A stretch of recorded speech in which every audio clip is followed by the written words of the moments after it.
Mabuhay! I am Aaron J. Clavesillas, AICM, Associate in International Culinary Management, student from Lyceum of the Philippines, University, Laguna.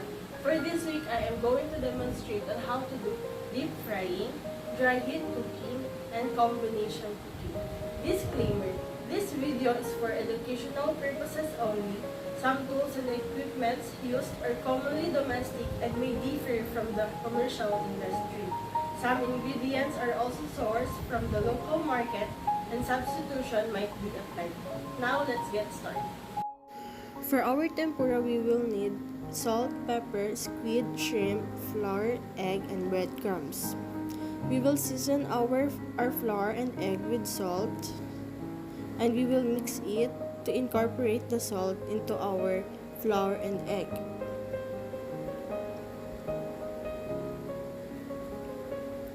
In doing tempura, we will first dip it in our flour, second in the egg, and last to the breadcrumbs. We will fry our shrimp until golden brown.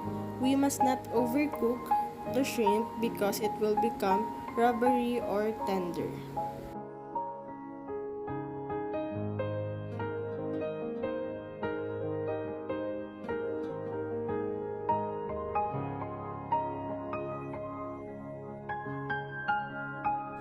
For our squid, we will just repeat the process on how the shrimp was done. For our squid, I just blanch it with the right amount of time just to make the squid a little bit tender to show its circle shape for our fried calamari.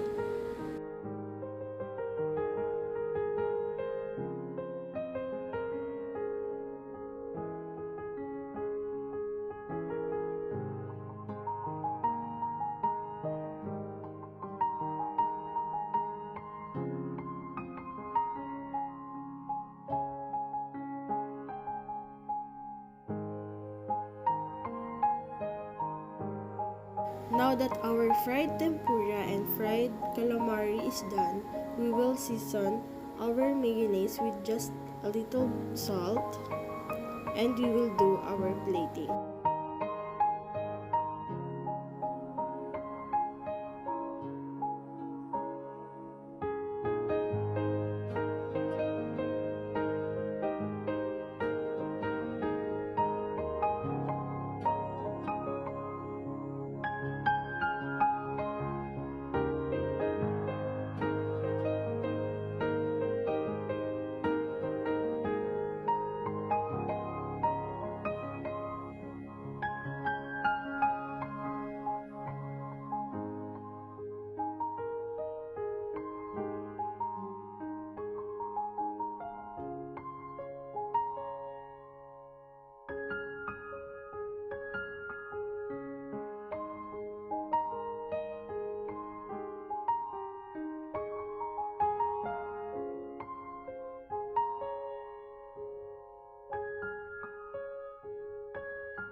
For our grilled salmon, we will need black pepper, salt, carrots, French beans, oil, butter, dried thyme, hollandaise sauce, chicken stock, salmon, and long grain rice. But for this video, I used basmati rice.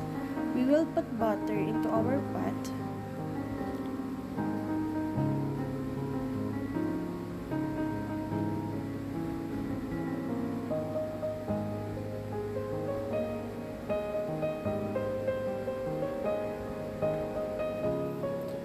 And we will add our rice.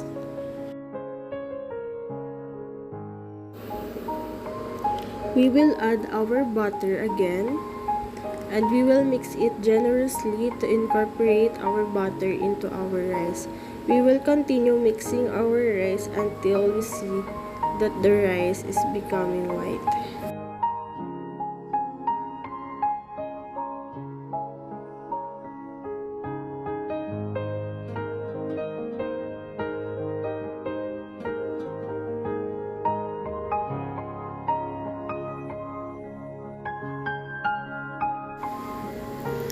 And now we will add our chicken stock.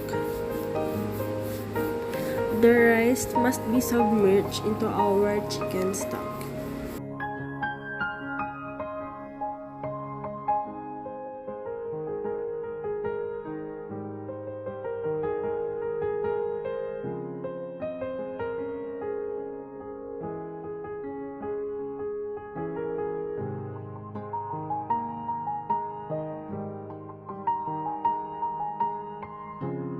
And now we will season it with black pepper, salt, and dried thyme.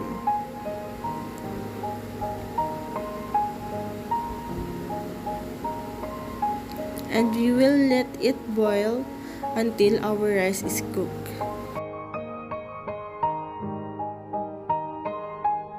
For our grilled salmon, we must make sure that our griller is well buttered, so the salmon skin will not stick into our griller.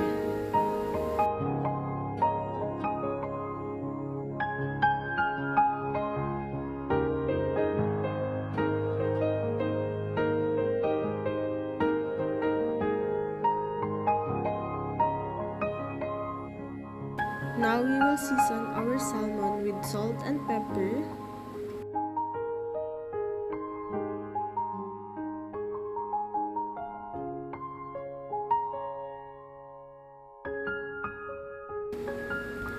After putting our salmon into our griller, we will add again butter to make sure that the skin of the salmon will not stick into our griller. When cooking salmon, we must make sure to cook our salmon in all sides.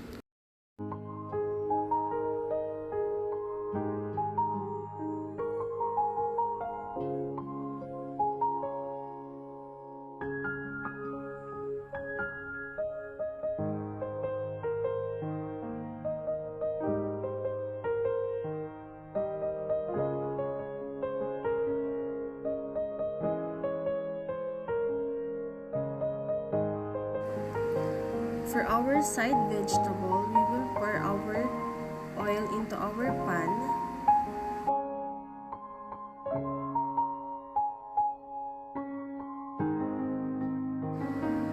And we will saute our carrots and French beans.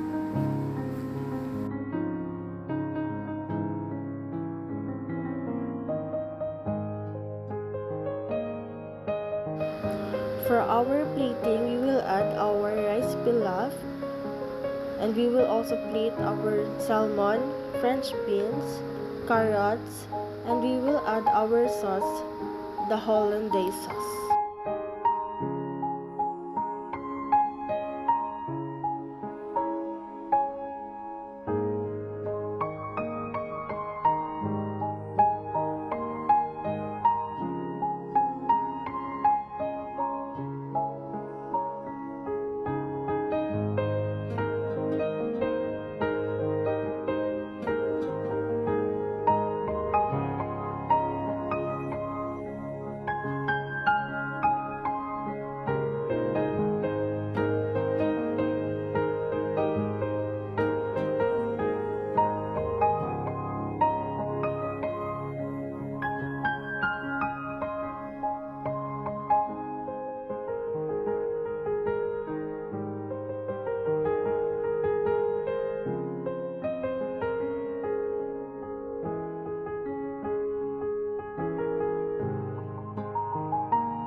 When doing our plating, we must always make sure that it is clean.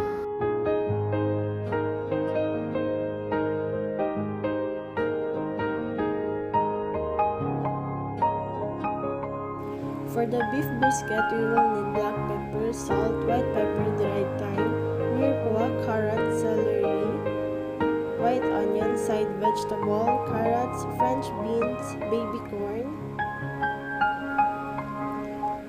potato, flour, tomato paste, cream, milk, our beef stock, our oil, and our beef.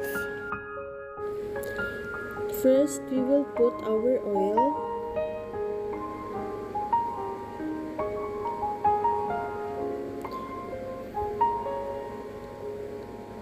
And we will add our beef.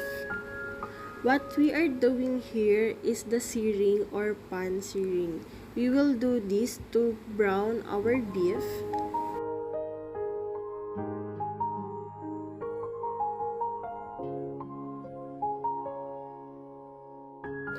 For our side vegetable, we will boil it. We will add our salt into our water.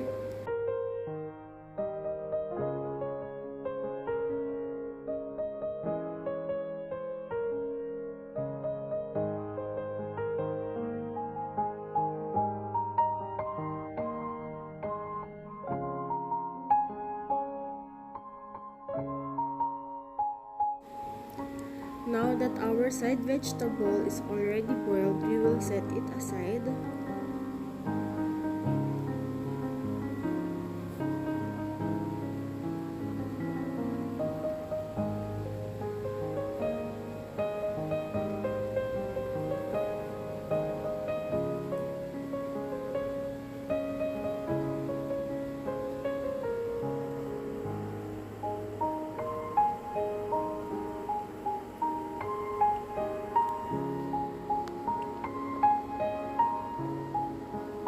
Now that our beef is already browned, we will set it aside. And we will add butter to cook for our mirepoix.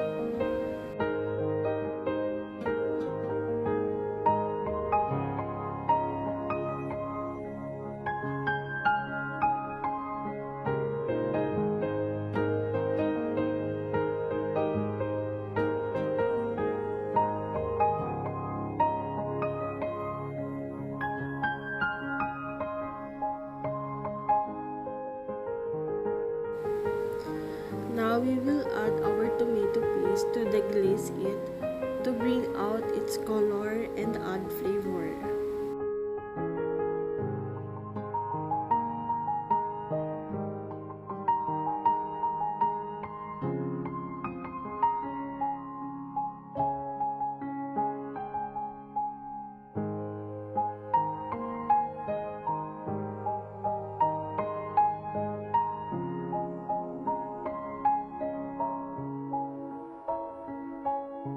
Now that we are finished deglazing our mirepoix, we will now add our beef.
After mixing our beef brisket thoroughly, we will add our beef stock.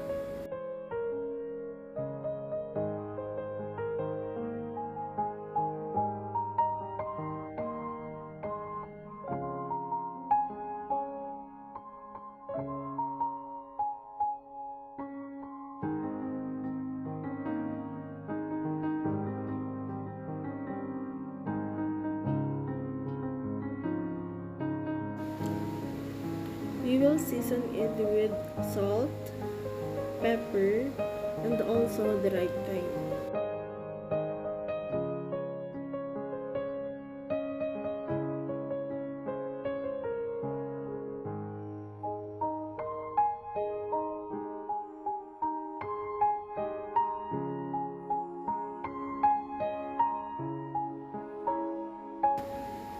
We will cover our beef brisket and we will let it boil to soften the beef.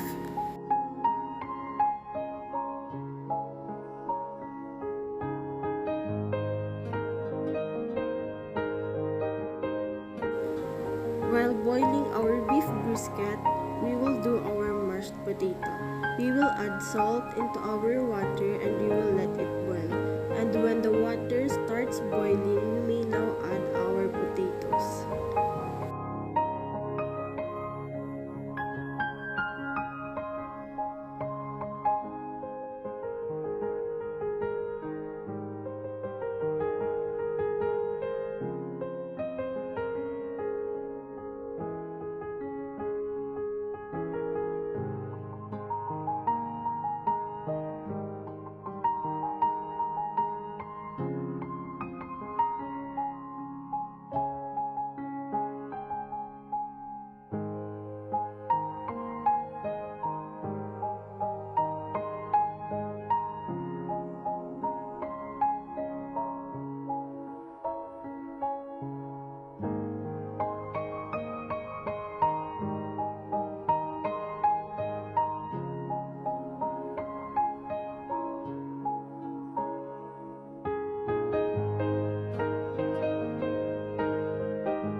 And when our potato is already soft, it is now ready to be mashed.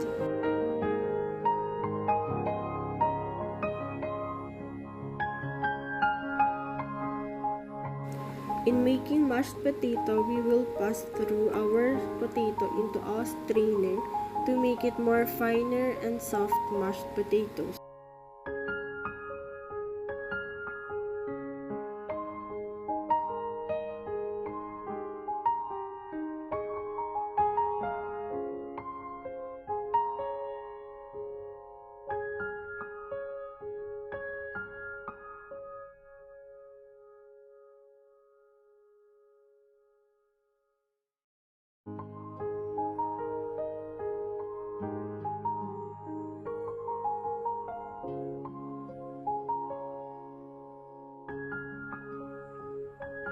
Now that our mashed potato is already mashed, we will do the bain-marie method. While doing the bain-marie method, we will now add our cream and our milk. The cream and the milk will make our mashed potato more smooth and velvety.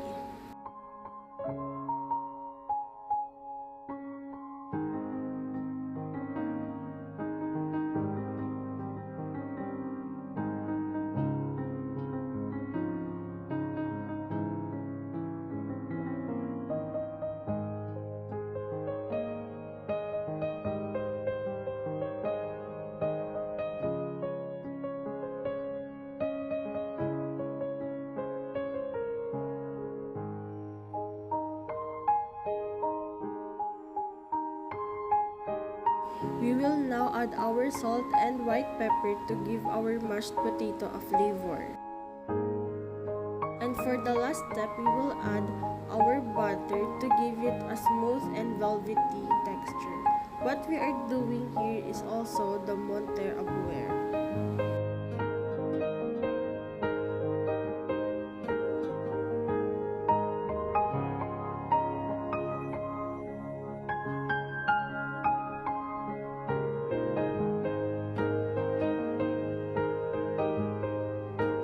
After boiling our beef brisket for 1 hour, we